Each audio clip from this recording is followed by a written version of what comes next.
Mr. Chairman.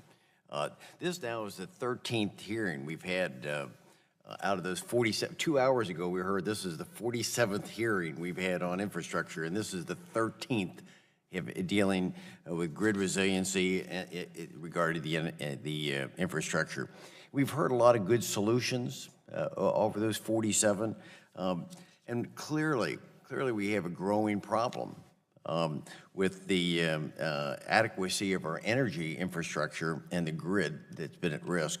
But unfortunately, I can tell you, I'm not sure that the messages are being heard, because just a few years ago, we had with the polar vortex, we came within just minutes of having a blackout due to PJM.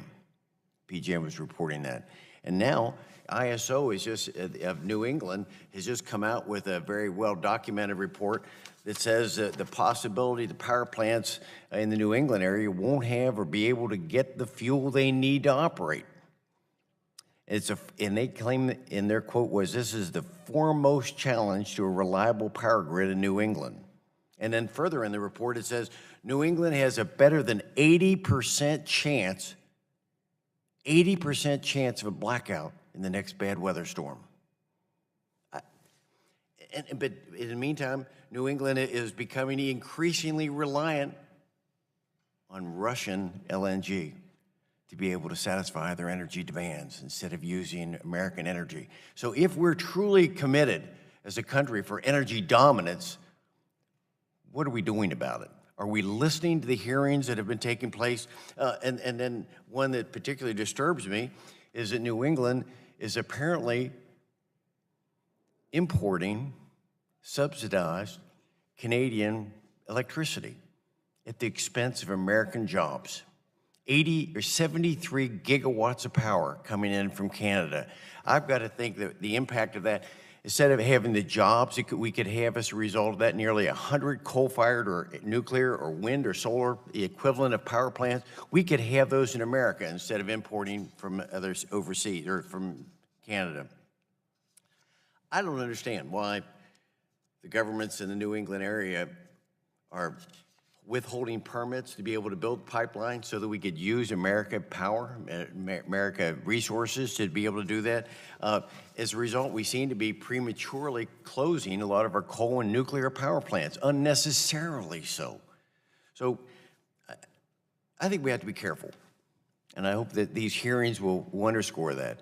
Because what we've talked about is, just a couple weeks ago, we passed a 45Q, which was a tax credit. We need to give more people the chance to use that 45Q to find out if we don't get carbon capture with this tax credit that we were able to pass with it. And then working with Congressman Tonko, we keep pushing the efficiency idea with turbines. We have capabilities of doing this, but it doesn't look like Congress, there's a commitment to do it. Look, the fuel security is, I believe, a national security, and that's what these two reports are saying. So if government is, if our task, both sides of the aisle, they're really serious about all of the above energy resources instead of just empty rhetoric, isn't it about time that we paint or get off the ladder? Think about that. So, Mr. Ross, I know you've got a connection back to Parkersburg. What's your response to the fact that we're importing electricity from Canada rather than creating American jobs and using American ingenuity and American efficiency and American clean environment? Well, I hate to say too much to our brothers in the North because we represent IBEW members up there. So the power line I talked about earlier on would be done with IBEW. So, but I understand where you're coming from. There's plenty of resources here in the United States we can use if we could just get the permitting process sped up and create the national grid that we need. Can any of you explain why the grid is being held, or excuse me, the pipelines are being held up so that we can use American resources to create American jobs? I'll just say I can't speak to pipelines, but certainly with the electric transmission infrastructure, I think it's a lack of that interregional planning where you can get buy-in to a project and the reasons for the project, and then from there you can move forward with the permitting and get something that's actually an interregional project built.